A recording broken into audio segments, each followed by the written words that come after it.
Hello everybody, welcome. Today we are sewing the Beth blouse. This is the Beth blouse. I am so obsessed with this pattern. I've been working on it for 3 years. This was one of my initial designs when I knew that I wanted to be a pattern designer, and the time has finally come and it is now available for purchase, the pattern.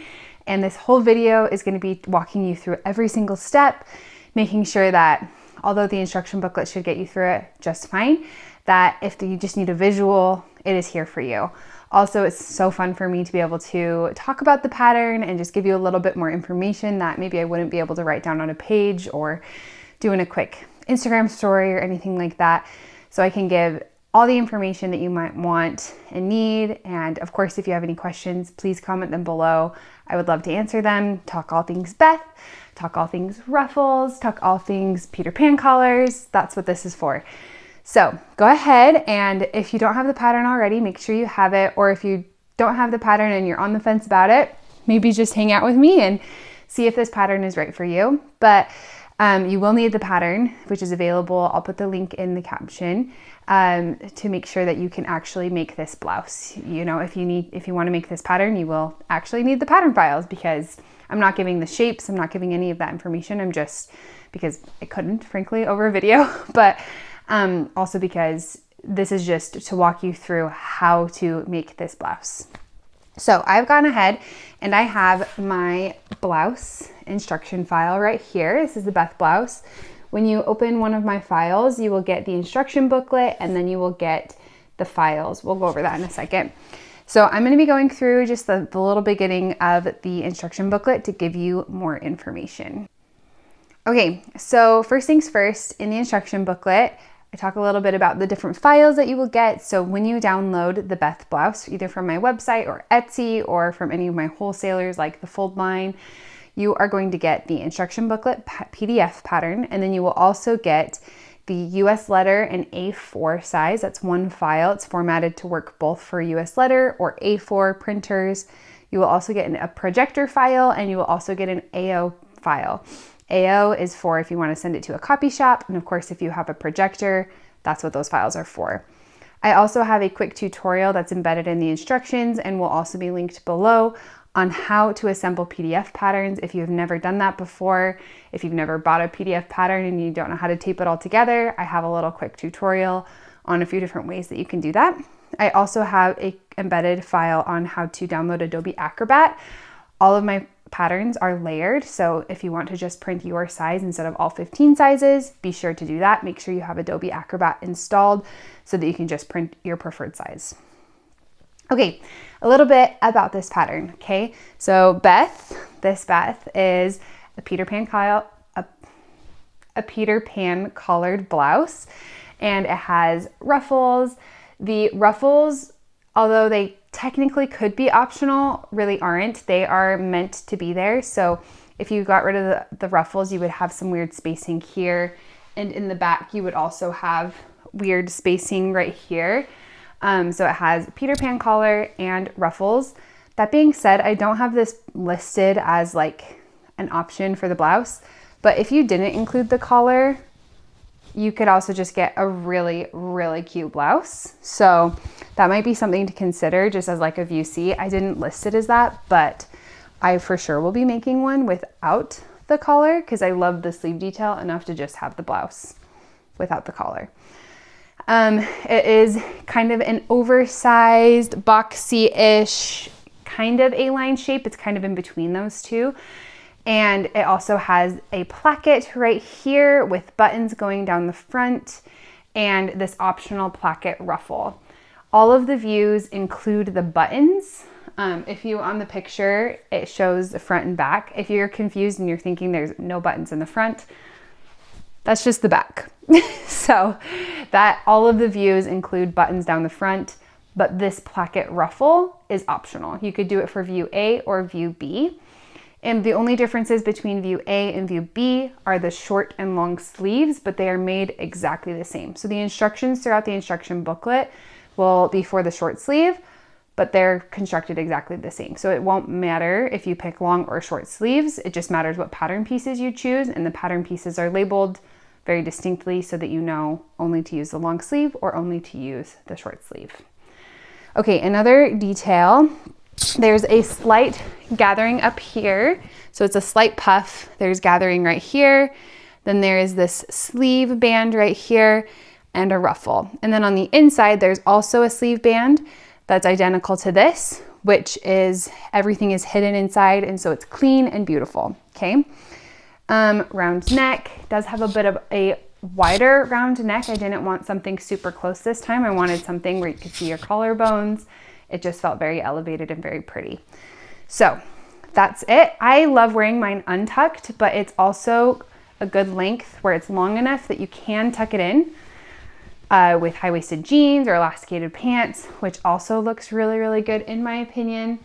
And then it's also a short enough length that it feels good untucked. So it's kind of this happy medium, but I do have instructions in the instruction booklet on how to lengthen or shorten this pattern.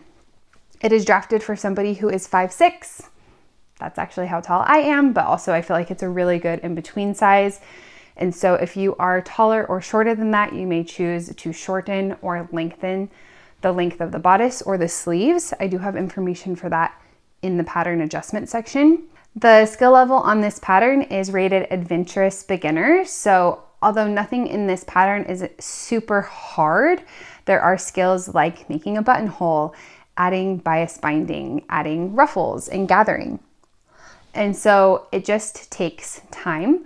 This blouse is a beautiful blouse, but it does take a little bit of time because you are adding all of these nice, beautiful details to it. And so if you are a beginner, you definitely can get through this. Just know that it may take a little bit longer than a standard t-shirt, of course. So that's why I rate it adventurous beginner, because you may be learning a few new skills, but don't worry, during this video, I'm going to walk you through every single step and hopefully hold your hand through this process. Okay, so how to choose sizing. So like I said, it's drafted for somebody who is 5'6" or 1 meter and 68 centimeters. And it's also drafted for somebody with a BC cup size. So if you have a larger cup, you may consider doing a full bust adjustment. Many of the testers who had a larger cup size chose not to do one or did not do one, and they were successful, but some also said that they wish that they would have. So I would recommend that you look at some of the tester photos and decide whether or not that's something that you want to consider for this blouse. There is a lot of room in the blouse, and so there's a good chance that even if you do have a larger cup size, that you are going to be just fine without a full bust adjustment, but it's totally up to you, personal preference there. The instruction booklet does not give information on how to do a full bust adjustment, but there are many common tutorials out there specifically for that. It also has an oversized fit, and you will be picking your size based on your bust measurement, not high bust, not waist, not hips. Just go off of your bust measurement. Make sure you check the final garment measurements to get your preferred fit. There is quite a bit of ease in this pattern, but if you want it tighter or looser, size up or down depending on that. The only really truly fitted part of this garment is the sleeve. There should be ease on the bicep or the wrist. Those are the only two places that are fitted, but make sure that you measure your bust, your bicep and your wrist before picking your size for the sleeve. Now, go ahead and pick your bodice size based on your bust size, like I mentioned. But if for any reason your bicep or your wrist measurement isn't matching, if it's smaller, I would leave it the same. If your bicep or wrist measurement is bigger than the intended size, then I would make sure that you size up either the entire sleeve or at least the sleeve band. Once again, there's information in the instruction booklet about those scenarios to give you a little bit better guidance. But I just want to make sure that you keep that aware, because if this is too tight, it will restrict your movement. So you want to make sure that you have some space there so that you can easily move around, okay? Awesome, so sizing, there are 15 sizes, bust 32 inches or 81 centimeters, all the way to 60 inches or 150 centimeters. So there's that size range, and their final garment measurements are very different from that. They're much bigger, so there is some wiggle room within there. Fabric and yardage. So you need between 2 to I believe it's 3.5 yards or meters of fabric for this pattern, depending on the fabric you choose, if it has a directional print. Some people did say that that was a little bit generous on regards to yardage. I always like to have just a little bit more to make sure that you have enough fabric. I never want you to get into a project and not have enough fabric, so keep that in mind. And there is different yardage guides in the pattern for short and long sleeve options. It really isn't much different though. It's like 0.2 meters or 0.2 on a few of them. It's pretty similar on sizing. Okay, but then fabric recommendations. So I'm wearing linen. As you can tell, it's wrinkled because I don't take the time to iron too much, which I like the look of, but everybody has their own choices there. So I recommend a lightweight woven. This one is a more mid-weight woven, and although I love it, I will just say with the Peter Pan collar, sometimes it can feel like a little bit heavy. So I personally think my versions with lightweight wovens work better. A slight drape is really nice, but you could go with a crisp poplin. I am making mine today out of a cotton. It's just a quilting cotton, and I'm curious to see how this one turns out because I haven't made it out of quilting cotton yet. I did see a lot of testers make it from poplin, and I loved it.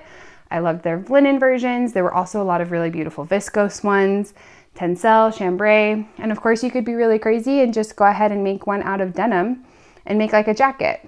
The pattern isn't made for that, but you can do what you want with fabric. There's so many beautiful, wonderful ways to sew and be creative. So don't be afraid to be creative, okay? Notions, you will need matching thread. You will need 5 to 6 buttons, depending on what size you are. Sizes 1 through 7, I believe, need 5 buttons. And then if you are size 7, between 7 and 15, I would recommend having 6. I actually saw somebody in my testing group did double buttons. So they did 2 buttons, space, 2 buttons, space, 2 buttons. Anyway, it was so cute. I loved it. I'll see if I can attach a photo. Highly recommend. That was also very cute. Not included in the pattern, but be creative. And you will also, the sizing on that, the 3/8 of an inch or 1 centimeter buttons, or 1/2 inch, 1.3 centimeter. That's what I recommend. Of course, you could go bigger or smaller, but I think that those will look the best. And a hand needle. For that sewing the band on the inside, you will be hand sewing that. Okay. Another thing to consider is you could use your own trim. So when I was making this pattern, I really wanted it to be possible that if you had the perfect lace, which I do think is hard to come by, but if you have it, that you could swap out these trim pieces right here on the collar, the sleeve, and on the placket, that you could switch that out for a matching or contrasting lace. So I've included a yardage guide for that in the pattern, but I am considering it more of a hack. So that information is there, but I will not be showing you that in the pattern tutorial today. I do have a short video that I will show and link that is how to make your own trim, which is just using the fabric that we will already be cutting out for the pattern and doing decorative stitches to make your own trim, which I did on this one, which I absolutely love. So there is a little bit of information for that in the pattern. I will also link the tutorial that I made for that. There are quite a few pattern pieces because we have so many ruffles and cuffs and all of that. So just make sure when you are cutting everything out that you have everything ready to go. Prep everything and make sure that you print everything out in your preferred way, of course. When cutting stuff out, I always recommend using the big pieces first and then filling everything else in. The cracks makes it a lot easier. You save a lot of fabric that way. But I have included, a cutting layout guide. It is just a general cutting layout guide, and so be creative and you'll probably be able to save fabric. Okay. All right, like I said, pattern adjustments are in the instruction booklet, and that's kind of all the information. That's like all the prep stuff. So decide what view you're gonna do. You're gonna do short sleeves, if you're gonna do long sleeves, if you're gonna add the placket ruffle, maybe even if you're gonna do the Peter Pan collar, because of course you could not, and what fabric you're gonna choose. and go ahead and print out your pattern, assemble it, cut it out, and meet me over here in the studio and we're gonna make it. So you should have gone ahead and gathered all of the things that you need. So I have all of my pattern pieces cut out. I have some little thread snips. I have an unpicker because I know I will probably need it. And I have my matching buttons that I've chosen. Yeah, I have a few extras, but they're just all together. And then big fabric scissors in case I need those. And then I have my instructions readily available. So we're gonna go ahead and start with the first step. I'm gonna move these out of the way. Just put them down in my drawer. And the first ruffle that we're going to be working on is the placket ruffle. And I will be doing that for the tutorial, but this one is optional. So of course you may or may not need that. Almost forgot my pin cushion. So this is my placket ruffle and you can see it just right there. Now, in order to get it to work properly, we want to go ahead and we're going to fold it in half lengthwise. And I'm going to pin these ends. You can see right here. Just those short ends. And then we will take those over in just a second to the machine and we are going to sew along this short end and along this short end, okay? So we got both of those and then we'll be flipping those right side out. I'm gonna go ahead and set that aside and we're gonna move on to the next step so that we can just do all of our prep right here. And I'm going to grab my sleeve ruffles. So that's my collar ruffle. We'll be doing that one next. But we want, so I'm doing the short sleeve today in this tutorial. But of course you would just pick 5.5, which would be the long sleeve ruffles. Make sure that you've gotten your notches and everything. That will just make everything easier in the long run. Okay, so I've now also got my sleeve ruffles and what I'm going to be doing is folding them in half. So I've got right here. So if you have it laid out flat, fold it in half. And I will be pinning the short sides together. We will be pinning these short sides as well, and we'll be stitching those together. Got one, and we've got two. In this pattern, I've done a lot to make sure that we prep so that we're just ready to go when it comes time to do all of that. Okay, so we have sleeve ruffles and we have the optional placket ruffle pinned on the sides, okay? And the next step is going to be basting things. So we're going to go ahead and wait on that because first we want to stitch these with the normal stitch length and back stitch. So meet me over at the machine and we'll get those done.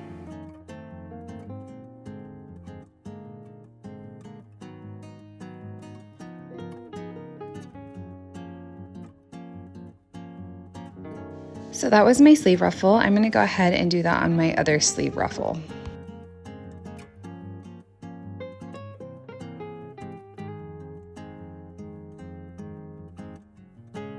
And now I am sewing the short sides of my optional placket ruffle. I'm going to open up this seam allowance and press it. I don't want to press the edges, but if you do, it's not a big deal.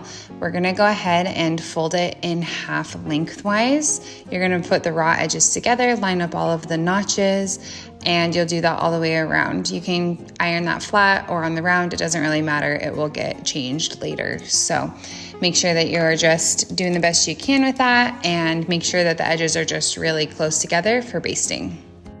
When you're done, you should only be seeing the right side of the fabric. All of the wrong sides should be touching and raw edges should be together.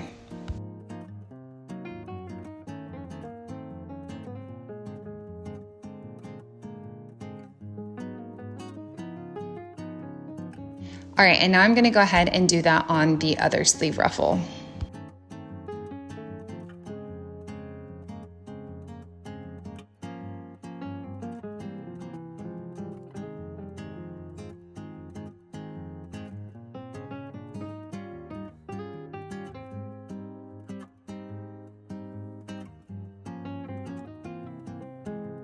Great, so now that I've done both sleeve ruffles, I'm just gonna go ahead and set those off to the side. I'm gonna grab my optional placket ruffle and I'm going to take that and I'm going to trim the corners. Make sure you don't cut into the actual threads in the sewing, but I'm going to trim the threads and I'm going to cut the corners and flip that right side out and fold it in half with wrong sides together and press it flat. Once you've done the placket ruffle, you're gonna go ahead and set that aside and grab your collar ruffles. There should be 2 of them. You're going to fold them in half lengthwise with wrong sides together, and you're just gonna press that as nicely as you can. Make sure all of the raw edges are lining up and all of the notches. And once you are done with that, we will move on to basting.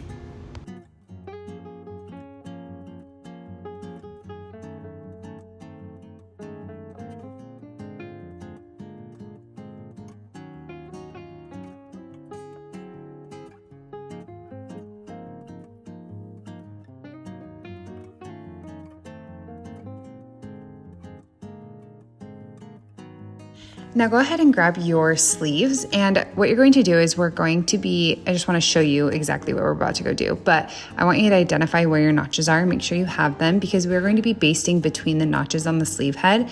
2 notches is for the back, 1 notch is for the front. And then we're also going to be basting along the bottom of the sleeve. You're gonna leave about 1 inch on each side, or about 2.5 centimeters. Now grab all the pieces that we've been working with, all of the ruffles and the sleeves, and take it to your sewing machine. We are going to adjust the settings on your machine. You're going to increase the stitch length as long as it can go. Mine goes up to 5. If yours goes up to 4, that is just fine.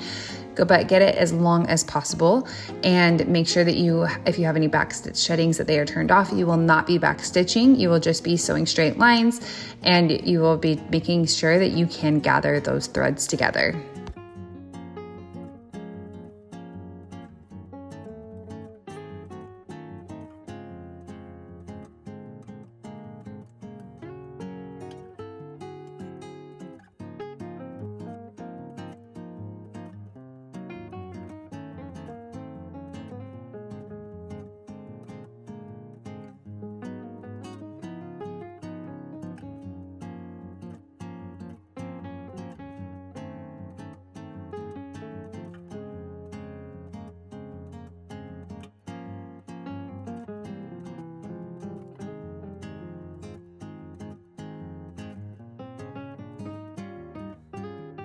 Now that you've sewn 2 rows of basting stitches, we're going to do the sleeve ruffle. You're going to do the same thing. I like to start at the seam and end at the seam and then do another row. Just makes it easier to remember to start and to stop.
Now we're going to stay stitch the neckline of the bodice front and the bodice back. I'm going to reduce my stitch length down to 1.8, but it just needs to be lower than 2 if you can.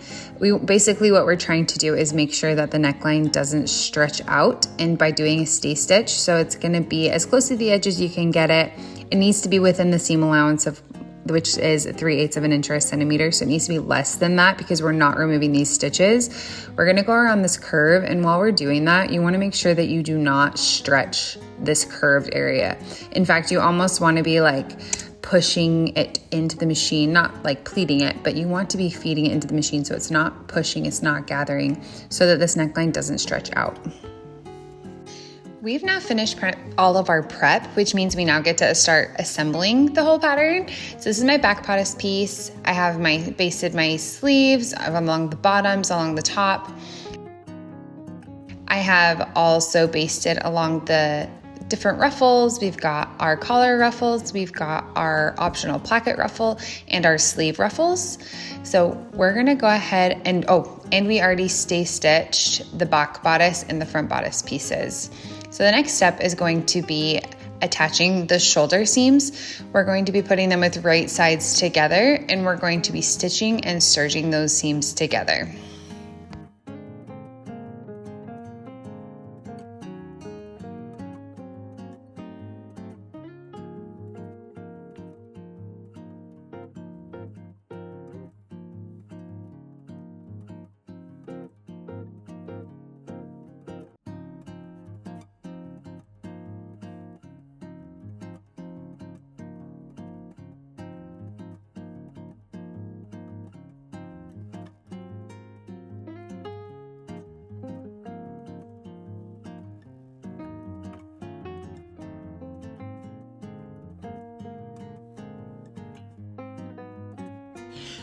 All right, go ahead and clip your threads and press the seam allowances towards the back bodice.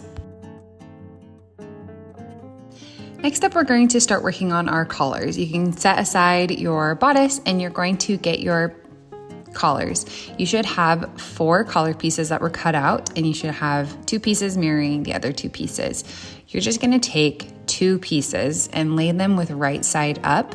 Double check that all of your notches are correct. Make sure that the 2 notches are in the back and that 1 notch is in the front. These are directional, so you want to make sure that you actually have those notches and that you're putting them on the right sides. And then go ahead and grab your collar ruffle.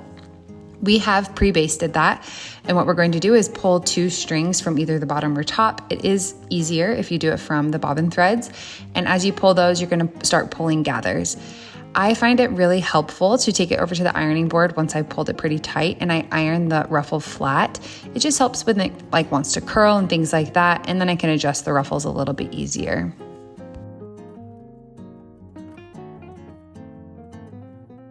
Then I go ahead and take it over to the collar, and I'm going to go ahead and pin that ruffle all the way around the curves of the collar, not where the neckline will be, but all the other curves.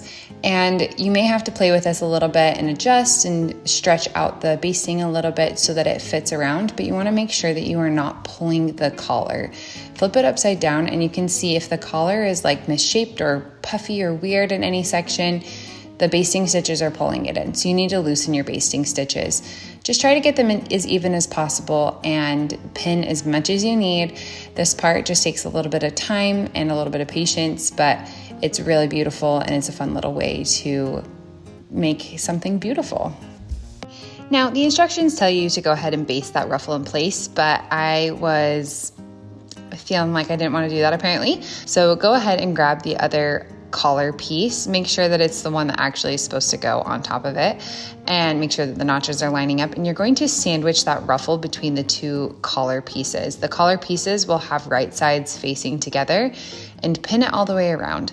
When you're done with that, set it aside for a second and go ahead and repeat those exact same steps for your other collar.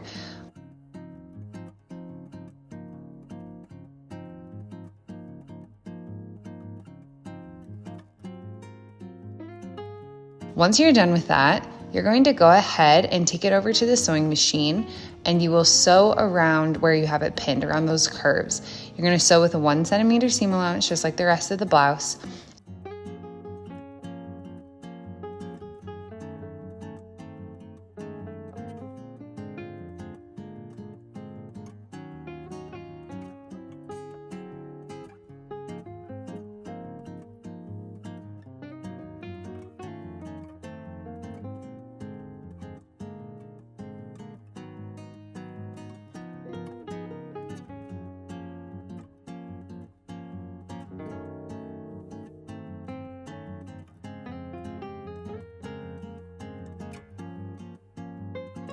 And then you're going to go ahead and grab pinking shears or just your scissors, and you're going to cut into the curves. You could grade these seams by trimming one layer shorter and one layer longer. You can clip in and make little pointy curves, or my favorite method is to use pinking shears.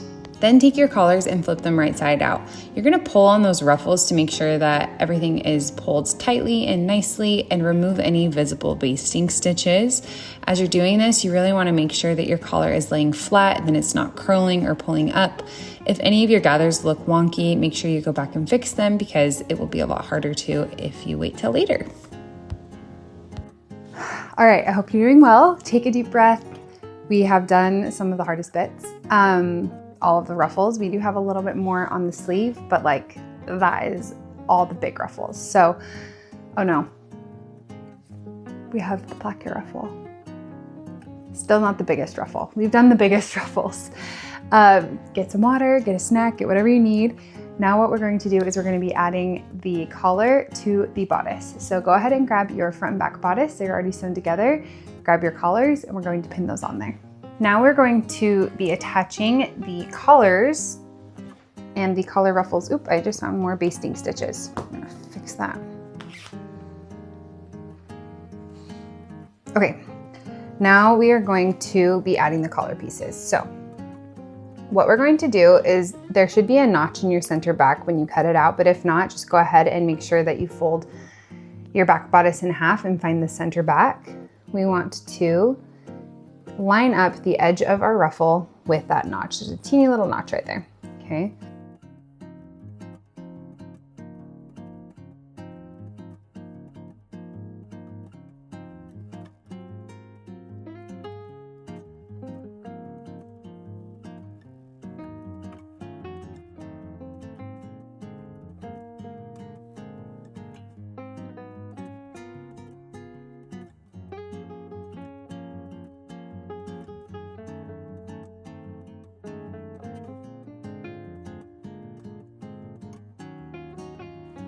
Now we have both collars attached.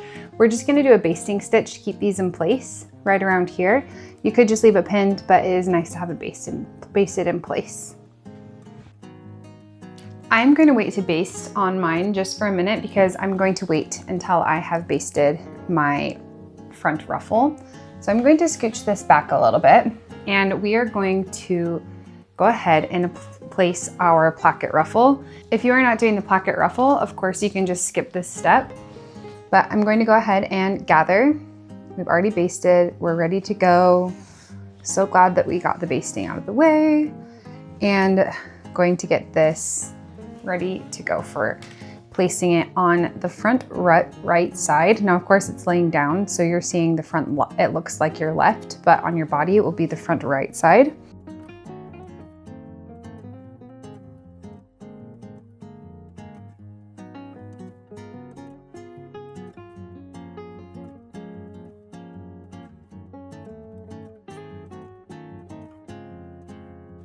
I have ironed it, and now I'm going to be taking it, and there is a notch up here, and I'm going to be starting up at that notch and pinning it all the way down.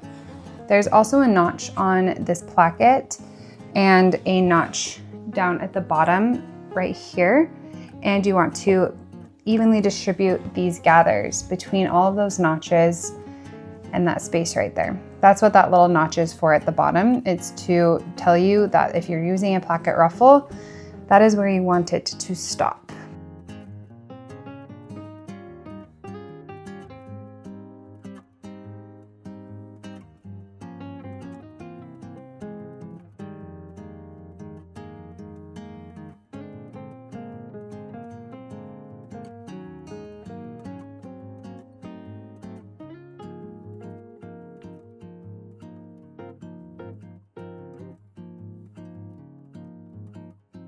Now I'm going to baste right here, and I'll baste around the collars while I'm at it.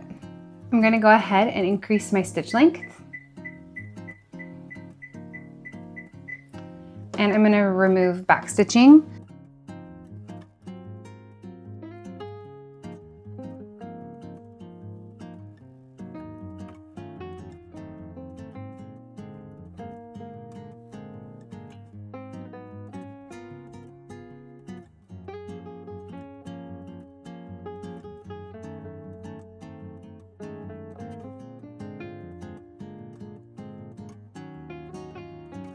So now that you've basted all of those stitches, you're going to go ahead and grab your placket. And we are going to pre-press one side. So you've got a notch on one side, so not that side, do the other side. And we're going to bring it in 3/8 of an inch or 1 centimeter. I've got my handy dandy ironing board that kind of gives me a guide.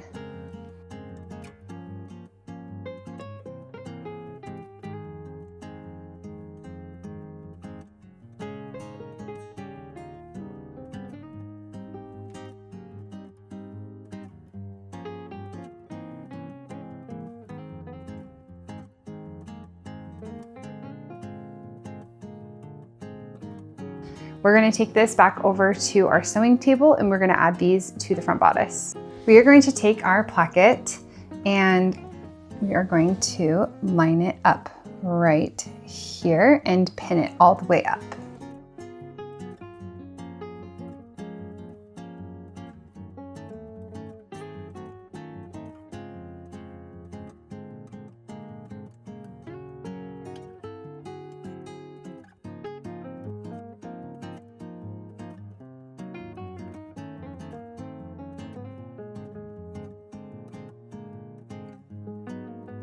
All right, so now I'm going to go sew those in place, just 1 centimeter from the raw edge.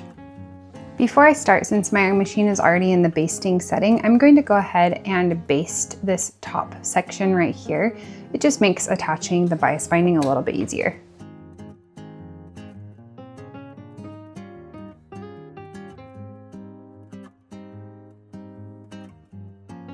And now I'm going to fix my machine settings.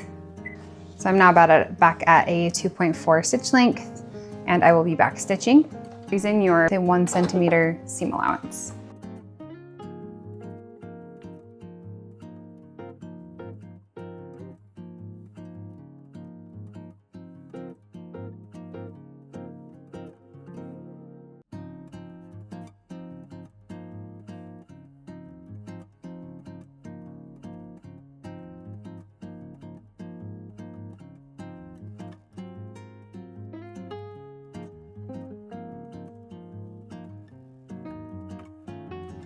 Now on this step, you're going to take, this is the bias binding. It was cut on the bias, so it should be stretchy. This is what's gonna go around the neckline. And we're going to go ahead and press this in 1 centimeter or 3/8 of an inch. I'm just kind of eyeballing it because that's how I do things, but you could get out a seam gauge or use, you know, the measurements on whatever form of measurement you have. And there we are. So I have pre-pressed all of that so that we are ready to go. We're going to take this over to our bodice pieces and we are going to pin this around the collar. We're going to take our bias binding and with right sides together, we are going to place it right here. And well, actually, we're going to make sure we have our notch. We're going to place that in the center back. That'll be the easiest way to keep this just perfect. We'll start right there. And then we're going to stretch it all the way around.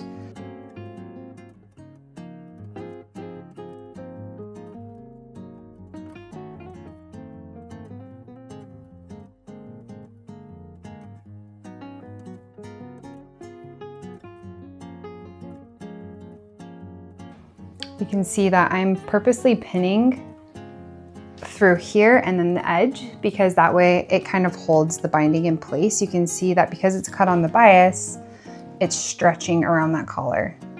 We want it to be doing that. Of course, it's going to be flipped right side out, but I think this just makes me know that, oh, this fabric is capable of stretching like that.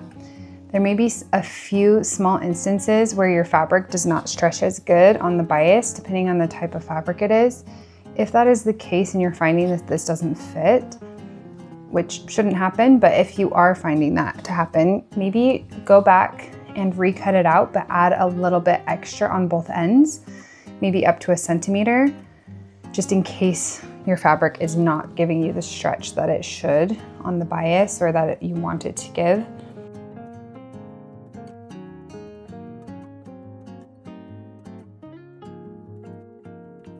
Now that I have that there, we're going to go ahead and go over to the sewing machine and we're going to stitch all the way around 1 centimeter from the raw edges.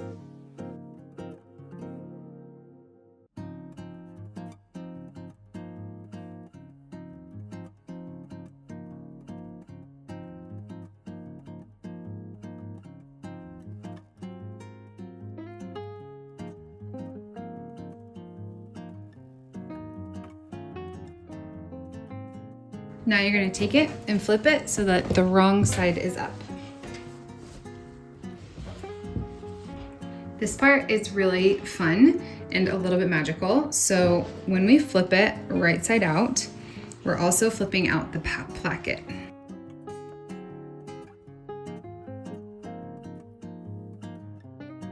Be very careful if you're using scissors so you don't poke a hole.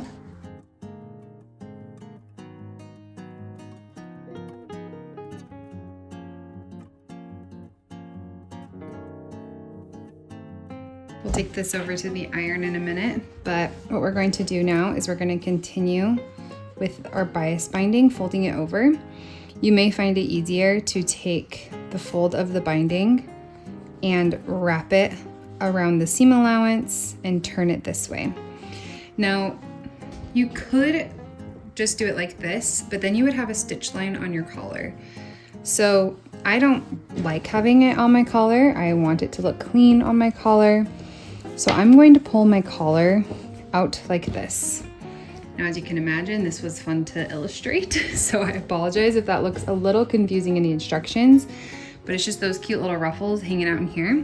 So what we're going to do is we're going to take our pre-pressed bias binding and we're going to turn it this way and we're going to pin it right there. And we have our placket, which will also be there. You can see we have this nice little corner going on right here. I'm going to pin all of this in place and pin my binding. Make sure that my collar is not being included.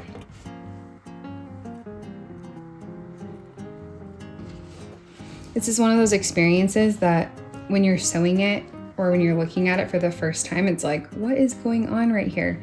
But basically you're just taking this binding, you're wrapping it around, and then you're laying it flat on the bodice, not on the collar, on the bodice. And once you've done it, it's like, oh, this makes sense. And it actually feels like so clean and so professional. But the first couple times it can be a little bit tricky. And we want to make sure that we are stretching that binding to fit the bodice. So the bodice is laying flat. We're not bending the bodice to fit the binding. Because remember, it has that stretch because it's on that 45-degree angle.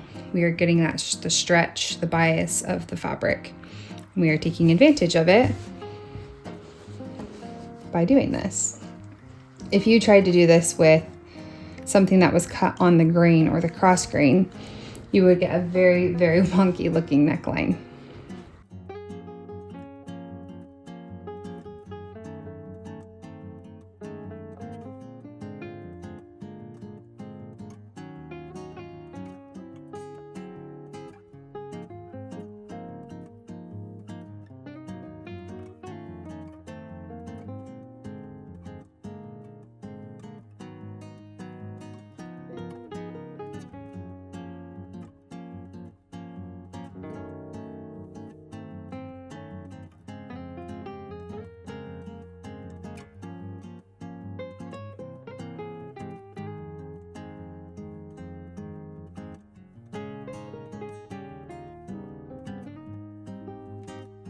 My collar is all in the middle and my binding has been pinned all the way around.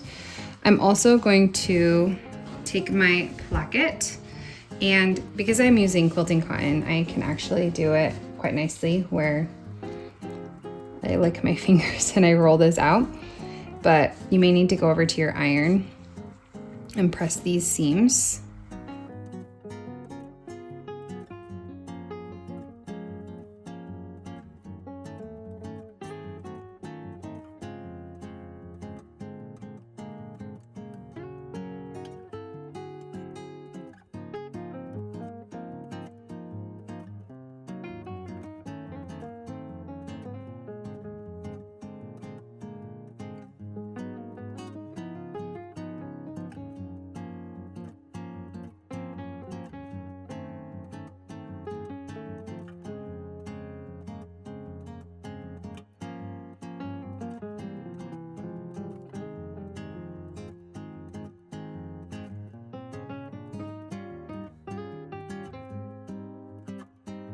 All right, now we're going to take this to the sewing machine and we will stitch it all the way up.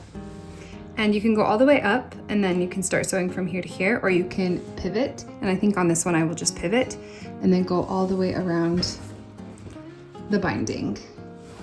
Come all the way over back to here, pivot and come down.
We have now sewn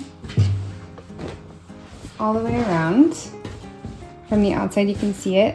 I'm actually going to go press it. And you can see that the collar was not included, but I'm gonna go press those really quick. No, I will wait. We'll press those in a minute. What we're going to do right now, see how well you can see that, is we are going to take our front bodice piece and we are going to pin it to our back bodice piece along the side seams. So we're going to take these, flip that around, and we will be pinning the side seams.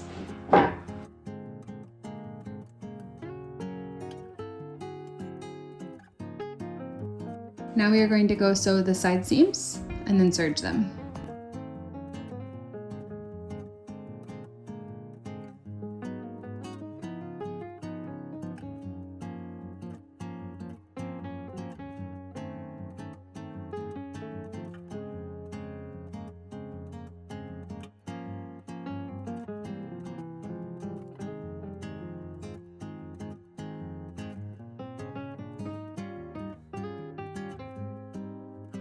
All right, we've done a lot of sewing and not a lot of pressing. So we're gonna go ahead and take a break on sewing and we are going to do some pressing. We are going to press these seam allowances, the ones on the sides, towards the back.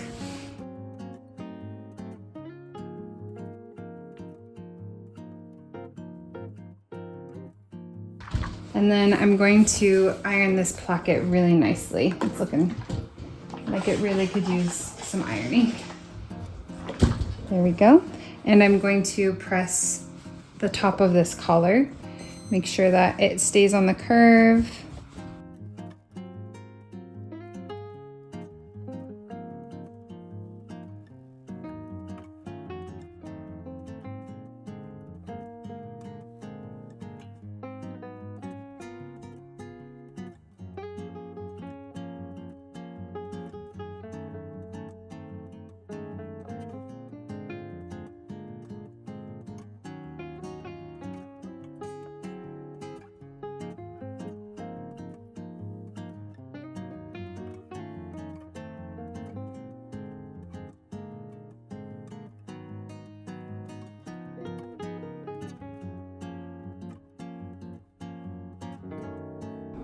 Now we're going to take our sleeves and we are going to turn them, we're going to pin them with right sides together.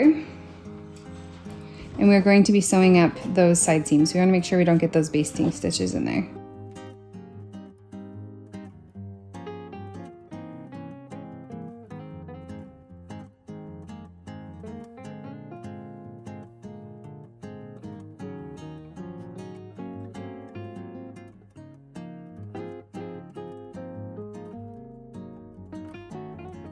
We now have taken out the short sleeve band and there should be 4 of them.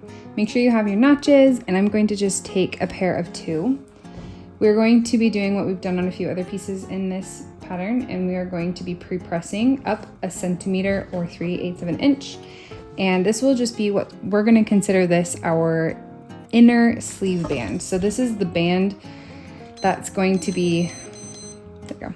This is the band that's going to be going on the inside of your sleeve. You won't really see it from the outside. And we're pre-pressing this edge because we're going to slip stitch it, or you can slip in the ditch, which I've included in the instructions, but I think it's harder, and most machines would have a harder time doing it. So I'm going to slip stitch mine. And pre-pressing this just makes it a lot easier in the end. There we go. But we're also going to be sewing these short sides together, but we're going to open that up just for while we sew it. It will fold back down once we've sewn it. So we're taking all, not just the two, but all of the sleeve bands, and we're going to fold them in half and sew the short edges.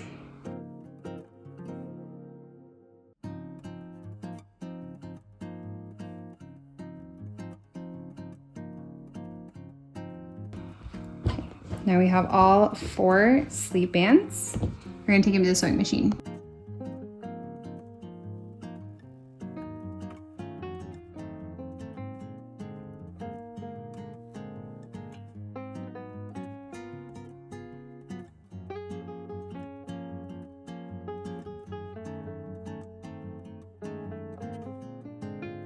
Now we're going to take these same pieces. We are going to press open the seam allowance. I'm going to finger press so that I don't ruin my pre-folded edge.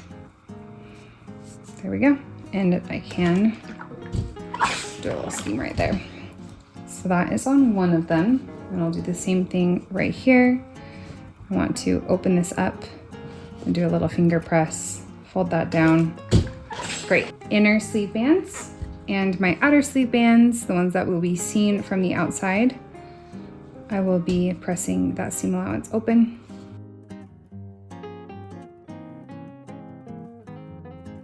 We're going to take the bodice and we're just going to set it aside for later. We're going to sew the entire sleeve before we move on. This just makes it a lot easier to get the sleeve completely ready. And once we attach the sleeve, we are in that home run stretch. So I am taking both of my sleeves and we are going to start doing our gathers. So I'm going to start pulling on my bobbin threads all the way around. And what we are doing is we are going to be pinning it to this. I'm actually going to do this with it right side out.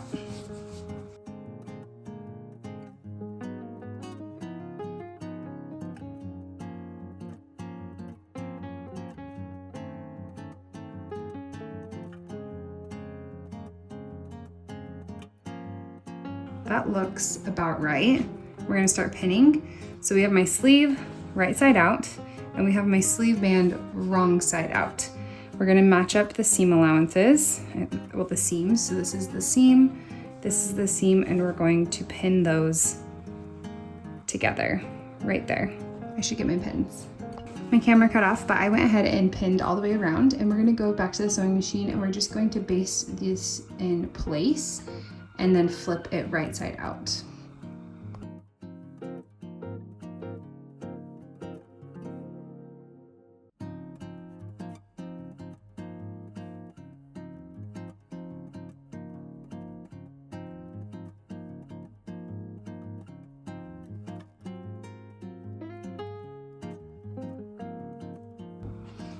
Okay, as you can see, I have kept my pins in because I am a bad example, but this is my sleeve. So what I'm going to do now is I'm going to flip it wrong side out, and I'm going to take my inner sleeve band right here and once again attach it at the seam. And this gets a little interesting because I've got wrong side with the right side together.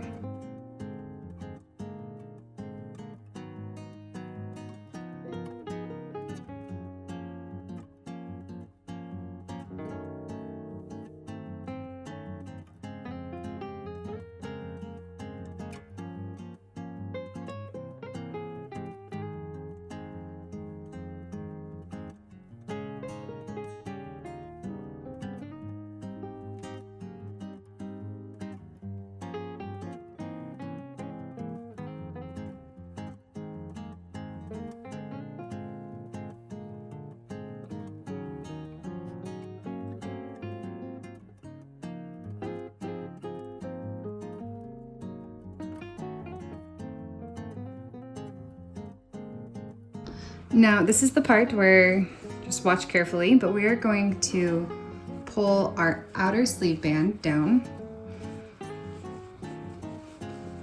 It may even be helpful to iron it down.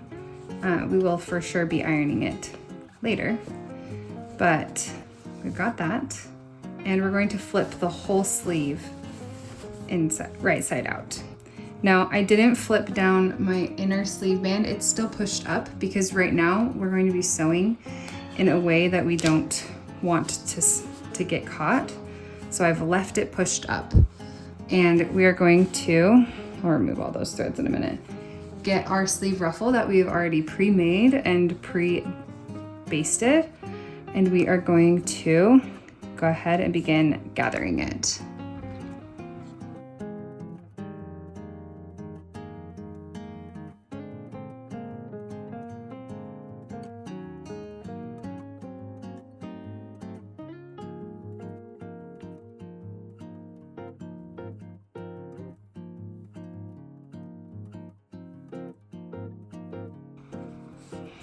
All right, so I've got it a little bit gathered, and I'm going to flip it up so that the raw sides are touching the raw sides.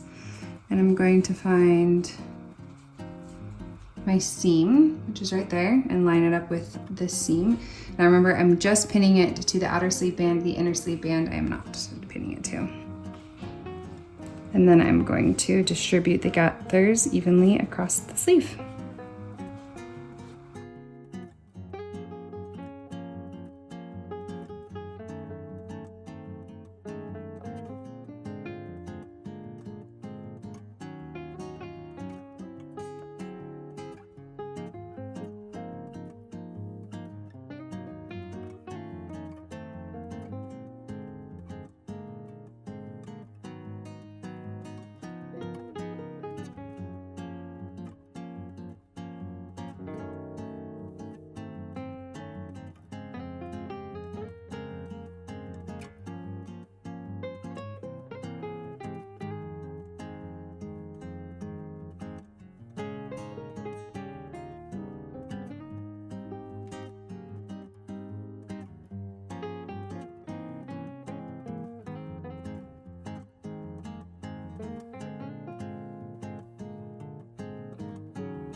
All right, I have made both of my sleeves.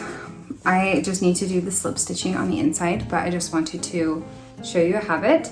If you were worried about like the band being a little bit too small or anything, now's a good time to just try it on and see how it feels. Look how cute this is, guys. I'm kind of in love with this fabric. I wasn't sure if I liked it, but I think it's adorable. So, okay, we're gonna go over to the ironing board, and now is the time to grab your needle, your hand needle, and some thread, and we're gonna go ahead and finish off these sleeves. I have gone ahead and threaded my needle. So I just put the thread through and tied a knot at the end, and I'm gonna set that aside. I have my sleeve, so this is with it right side out. We're gonna flip it wrong side out. I know there's a lot of flipping in and out, but it makes it worth it in the end. So from the outside, what we're seeing, this is my inner sleeve band, and we're going to fold this over. We're gonna fold it over all of those guts, and we are going to pin that in place. I'm gonna make sure that's all ready to go. So now you can see right here, I have those seams lined up from my ruffle and my inner sleeve band. I'm going to pin that where it belongs. And from the outside, it should be really nice and crisp. We're gonna go all the way around doing that.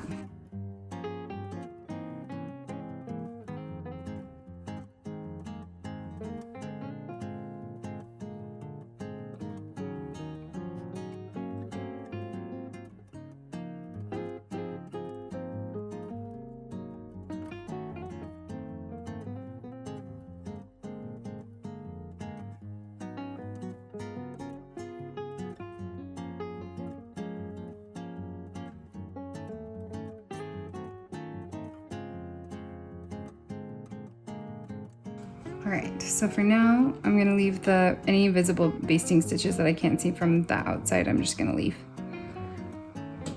But I've got my thread, and I'm going to go ahead and start stitching this together with a slip stitch. So I'm gonna go kind of into the ruffle, just a little bit, but only go through one layer of fabric, and going through both.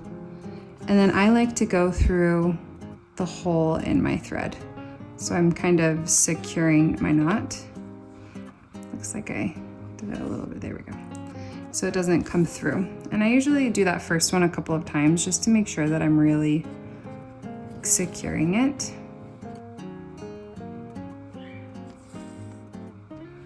And then I'm going to slip stitch all the way around.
Now that we have our bodice made and our sleeve made, we are going to just be assembling them together and finishing up the finishing touches of our blouse.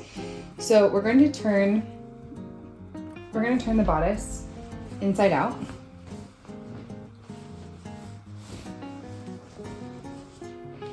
And we're going to keep our sleeves, right side out. Now I'm just gonna check notches. So this is my back, which is 2 notches.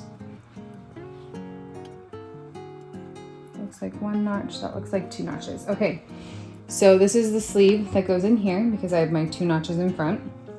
I'm gonna go inside, right here, between my 2 layers, and I'm going to begin pinning.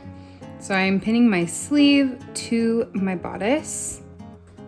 And I've gone ahead and already pulled some of my basting stitches, but what I normally do is I pin all the way to the notch.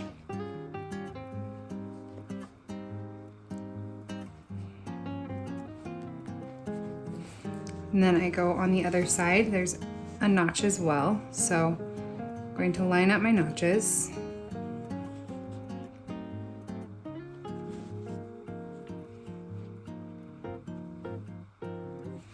And then I pull my basting stitches to fit right in here in this arm's eye. It looks like I pulled it just a little too much. And I'm going to distribute, you can just gather them evenly between the notches, but I personally like the look a little bit better of the gathering stitches being more at the sleeve head. So that's what I'm going to do. But we gotta stretch that out a little bit. There we go, that's about more even. So I'm actually going to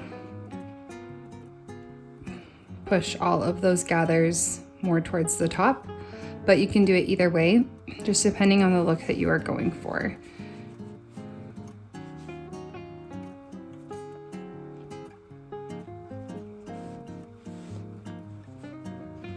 So most of my gathers are up here. But if you want less of like a poofy top at the top, you can kind of just ease the fabric in and you'll get less of a puff sleeve. All right, I'm gonna go ahead and do that to the other side.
And the next thing we're going to be doing, look how cute this is looking. The next thing we're going to do is the hem. So I'm going to go ahead and spread this out onto my ironing board. And I'm going to be folding this up by about 1/4 of an inch. Looks like this is just slightly longer. My placket was, not that my actual bodice. So I'm gonna clip that. And so I'm gonna fold this in 1/4 of an inch. Or just a small amount.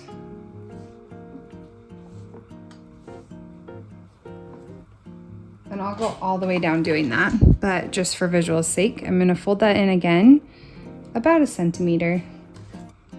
And as long as I'm consistent all the way across, that's what really matters.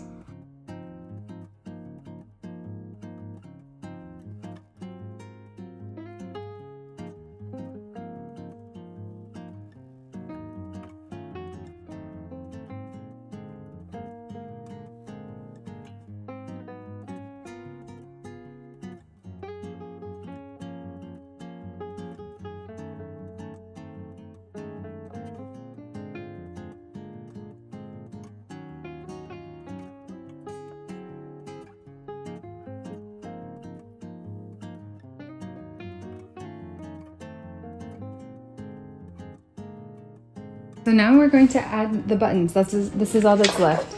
And I'm going to use the bodice pattern piece to help me find where I want my buttonholes to be. Now, there is a button placement guide that I would highly recommend using, but I've misplaced mine. So I'm just going to use it to help remind me where I want my buttonholes to be. And I've got some tailor's chalk. You could use your preferred marking method. Sometimes I just use pins. And I'm just kind of doing it rough because this isn't the perfect method. It would be much better with the actual guide. But now I will show you. But now I have marked where my buttonholes will start. And I still will get some pins and put them in here along where I want it to start, because I feel like that is just much easier to see on my machine. I've got my button holer, whatever you want to call that. Mine is huge. Honestly, I love my machine so much, but I do not love this button holder. It's just a little too big for me. It does make good buttons when it makes them, but sometimes buttonholes, but sometimes it's a little tricky. So I'm gonna put that there, squish it to the right size, and go install that into my machine.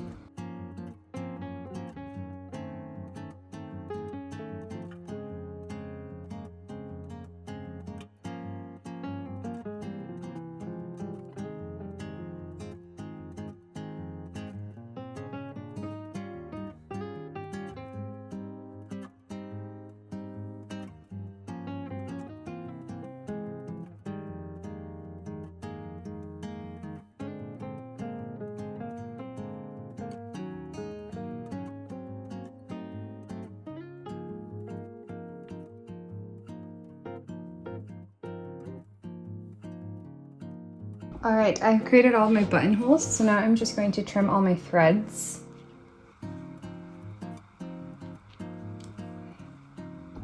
So there are so many ways that you could do this, but I'm just gonna use my little thread snips, and I'm going to carefully cut these open.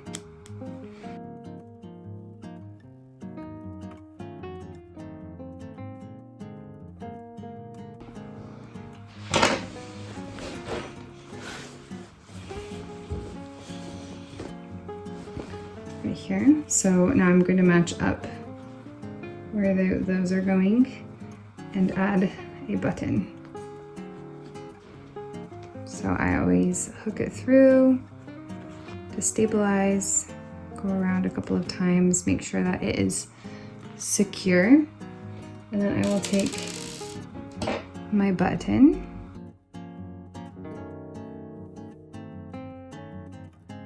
Now typically you should stick like a toothpick between those two layers to give it a little space, but what I just try to be kind of loose with it.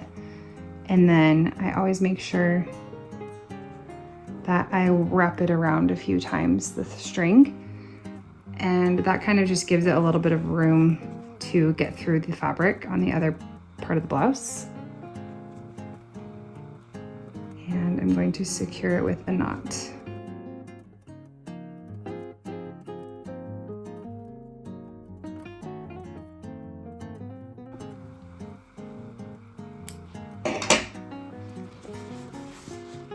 There we go. And I like to button up as I go.